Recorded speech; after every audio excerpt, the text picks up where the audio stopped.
Hey everybody, today we're going to learn a little bit about some sculpting programs that will enhance your modeling and your texturing in the 3D world. So far we've been using Autodesk Maya for a lot of our class projects, and now we're going to take this concept and we're going to apply it to a few other programs. For instance, Mudbox is a free program that Autodesk provides under Autodesk Mudbox Student, and if you click on that and give it a few seconds, you'll actually find that it is a free download. Right now I've already downloaded it, but I'm going to show you the Mudbox 2016 file, and it works rather well with the Maya Autodesk 2016, and I'll show you that here in a second. So let's go ahead and get started, and let's just open up Mudbox.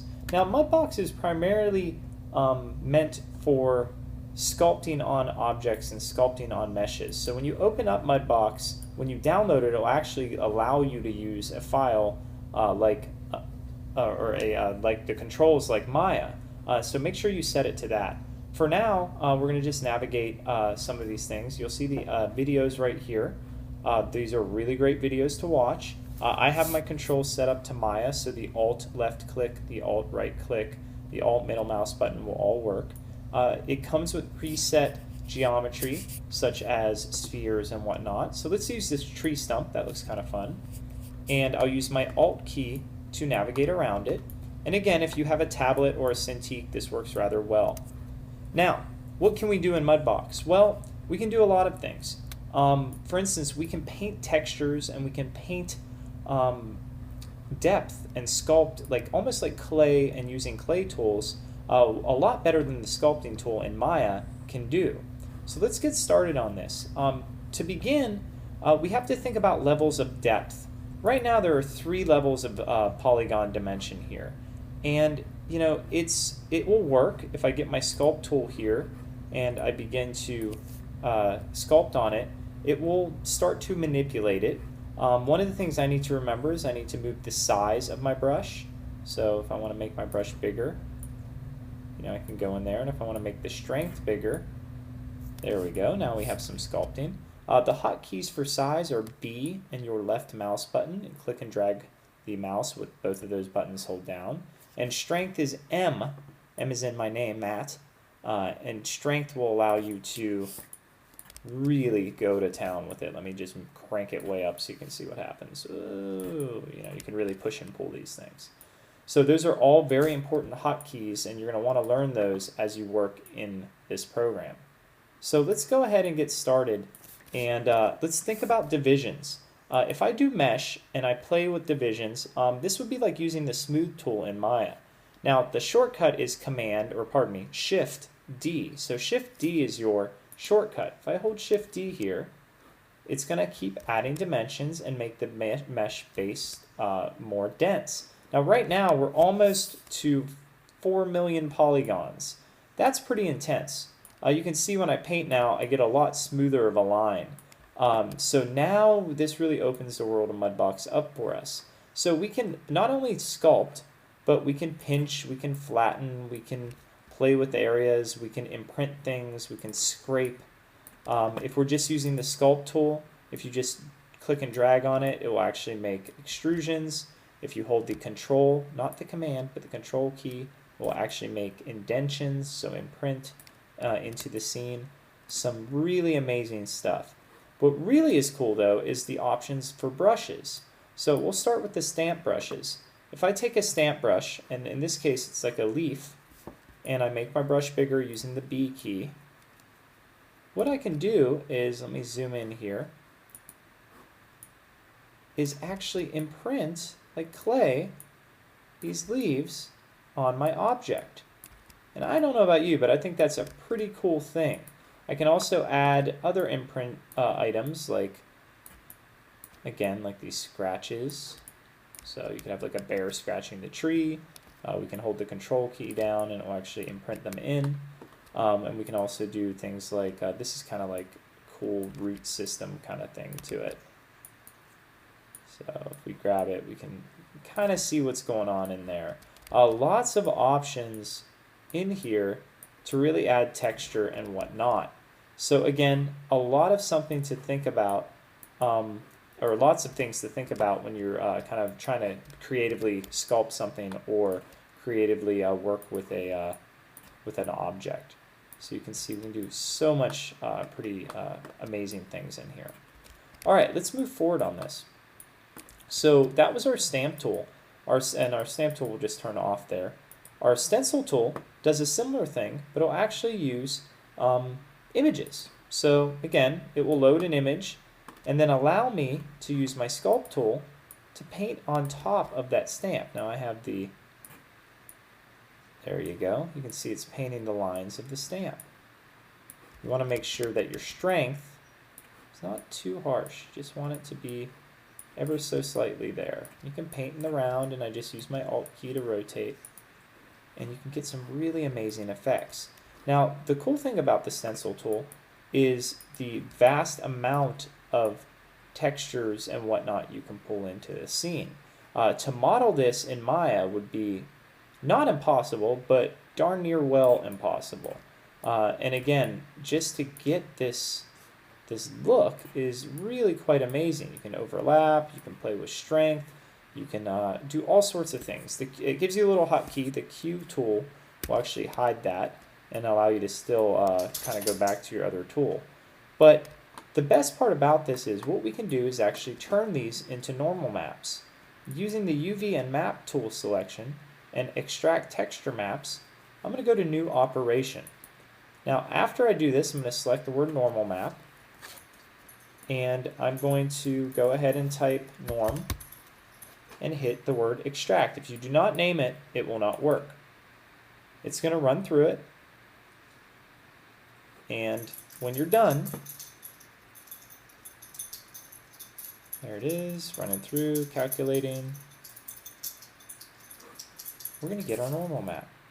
Now I can simply go to File, Send Scene to Maya. So we're going to send the scene. I'm going to send the base mesh. I don't want to send the mesh that has 4 million polygons. That will crash my Maya, but just the simplified mesh, the level 0. Hit OK. And what that will do is open up Maya. So let's give this a few seconds to open up. I'm using Maya 2016 Service Pack 3. And I'm going to hit OK. Give it a few seconds. It's using plugins in your Maya. No need to save any scenes. It will just kind of bring in the new one. Hit F, and then there's our model. Now this is a huge model, but what it did was it brought in the normal map. So if I hit 6 on my keyboard, check that out, guys. Look what we got. We have a textured object. We can go ahead and render. Remember, render it in Mental Ray. And it's a pretty neat way to kind of get texture. This is a lot different in ease of use than maybe the transfer maps would be. So a lot of people like programs like ZBrush and Mudbox because the ease of use and the ease of sculpting on them. So pretty cool stuff. Let me go ahead and open a scene. I'm going to open this coin that I created, and you can see this coin is pretty straightforward. And I'm going to go ahead and show you the UV map just so you can see it. So everything's pretty cool. So I just showed you how to take an item from Mudbox and go into Maya. Let's do the opposite. So let me close Mudbox real quick to show you this workflow. If I modeled something in Maya and lay out the UVs, I can actually go to File and send it to Mudbox to continue to sculpt on it. So I'm going to go ahead, and it's connecting to Mudbox. It opens the program, and it's going to run through some things. The geometry may have to be tweaked a little bit. Mudbox is a little concerned about doing certain things. So I'm going to hit OK. I'm going to add my divisions. In this case, I'm going to add a few. I'm going to add almost 6. So 2, 3, Command. I'm hitting Shift D, 5, and 6. And so now I have quite a few polygons. And what will happen now is this will allow me to start to paint here. So again, I've gone and done this. So what's going to happen is, again, I mentioned Mudbox is dependent on scene size. So if I go to my sculpt tool and my sculpt tool here is set very low, the bigger it is, the the bigger the sculpt tool I'm going to need. So you can see now it actually is showing up and working. So what I suggest to do, before you really even kind of run through this, and let me just close out a Mudbox real quick, is I'm going to shrink this file down. I'm going to shrink it actually rather small, almost like the size of a real coin. And I'm going to take this and I'm going to do a few things like delete my history, delete all by type history, and I'm going to also do a Modifies freeze transformations. What that does is just set everything to kind of 0. Now let's send this back over to Mudbox. Let's see what we get. It's going to open that up. I'm going to hit OK. It's going to run through its process. It takes a few seconds typically. There we go, there we go. Now I can hit Shift D, 2, 3, 4, 5, 6. You can see it's actually a lot more dense now because I made it smaller, like a real coin would be. Now I can go to my sculpt tool, and I'm going to set my sculpt tool super low, like 0.04. And now look at that. I can start sculpting. So the possibilities really are endless. So again, if I hit the B key and drag my left mouse button, or the M key and raise the button, I can start getting some really cool results. And the trick is to have your objects thick enough to kind of show these results. So I could use my stencil or stamp, but check this out.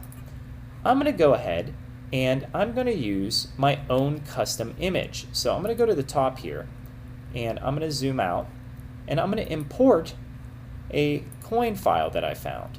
Now it has to be black and white, kind of like a bump map, and I'm going to double click and I'm going to just scale my dollar here to this, and now we have the ability to kind of fill this image in. So let me show you what I'm going to do.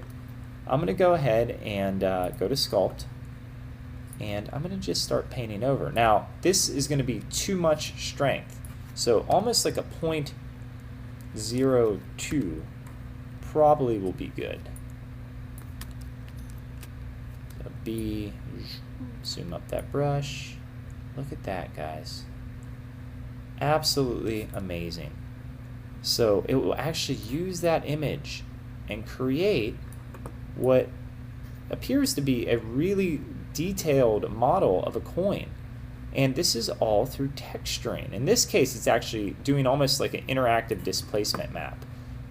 So now if I go to the home button and I turn off my stencil, look at that. Now again, be very careful of your strength, because if you pull it too much through, you'll see on the bottom it kind of gets a little wonky. But when we get that, what we can do now is we can use other images to paint the edges here. We can maybe bend the coin. We can use some of the pinch and grab and pull buttons to really maybe get a really gnarly coin going on here. This is going to look fun. Maybe it's been like bent up a little bit. We can pinch areas. You can spray, repeat, imprint, erase, all sorts of stuff. So once we got that coin, we just simply do our UV extract texture maps, go to normal. We're going to name it, we'll name it norm 1 or coin norm. Always name it something you can find. And again, we want to use Maya. This is compatible with that. And I'm going to do a 16-bit map this time, and we're going to just hit extract and let it kind of run through the process. And it's really quick. You can see that was pretty darn quick to run through the process there. And when we're done, we get what we see as a normal map. Now, if I go ahead and connect to Maya, I can do File, Send to Maya, and I'm going to send my lowest base mesh back to Maya. Hit OK. In this case, I don't need to save.